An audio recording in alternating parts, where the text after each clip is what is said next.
In this video, we are going to learn about object-oriented programming in C++. C++ is known as an object-oriented programming language. Object-oriented programming, or OOP, is a programming paradigm that closely maps the real-life concepts. It uses objects as the basic building blocks. By objects, I mean any real-life entity such as a pen, a book, a car, or even a human. Every object in this world has some properties and behaviors associated with it, and similar objects are grouped together into classes.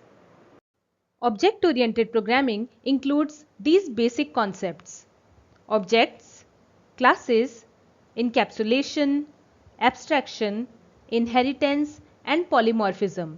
Let us understand each of these concepts in more detail. First of all, we have objects. An object is any real-world entity that has some properties and behaviors. For example, a car is considered as a real-life object. It has some properties including color, model, number of tires, and speed. And it also has some behaviors associated with it, including starting, stopping, accelerating, and applying brakes. Likewise, dog is also considered as a real-life object. It has properties including number of eyes, number of legs, and breed, and behaviors include walking, making sound, running, sleeping, and eating. An object is an instance of a class. Similar objects are grouped together to form a class. A class is like a blueprint for objects. It defines the properties and methods that the objects created from this class will have. For example, real-life objects such as a car, a train, and even a bike belong to a class vehicle because they share similar properties and they also have similar methods or behaviors. Next concept under object-oriented programming is encapsulation.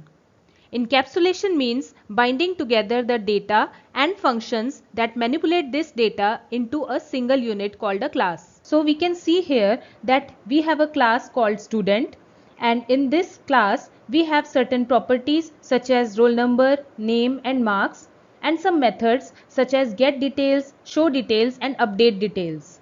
Because of encapsulation, we can access the properties of this class via its methods. Methods or functions of a class act as an interface. In this way, it prevents any unnecessary and harmful modifications to the sensitive data of any object. Next concept under OOP is abstraction. It means hiding the background details and showing only important details of an object. That means we are not interested in how a particular thing is implemented. We are only interested in knowing what features are being offered by an object. Inheritance is another most important concept of object-oriented programming. It allows us to derive new classes from existing ones.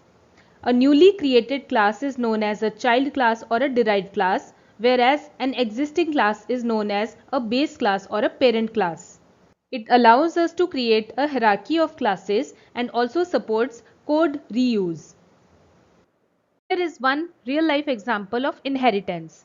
Suppose that we combine all means of transport into one common class called vehicle and we derive two different classes from it, say one for four-wheelers such as car and one for two-wheelers such as bikes, then this is inheritance. Closely related to the concept of inheritance is specialization. When we divide a particular class into separate classes by identifying their different characteristics, then this process is known as specialization. On the other hand, if we combine the common characteristics of different classes so that we can create one single class from these, then that process is known as generalization. Polymorphism means one thing having many forms. It allows us to use functions or methods in different ways depending upon which object they are operating on. For example, if I tell a dog, a cat, and a lion to make sound, then they all will make a different sound. In the same way, I can use a method called calculate area to calculate the area of different shapes, including a triangle, a circle, and a rectangle, even though their formulas will be different. Let us now discuss what are the benefits of object-oriented programming. The first advantage is modularity. Object-oriented programming allows you to break down complex problems into smaller, manageable units by creating classes and objects. This approach is known as modular approach, and it makes it easier to understand, develop, and maintain the code. Second advantage is that object-oriented programming provides better mapping to real-world problems. Object-oriented programming approach allows you to model real-world entities and relationships more naturally through classes and objects. Third advantage is that it supports reusability of a code. Once a class is written and tested, it can be reused in multiple applications. Fourth advantage is of scalability. As new requirements arise, you can easily extend existing classes or create new ones without affecting other parts of the application. And finally, it provides data security and protection.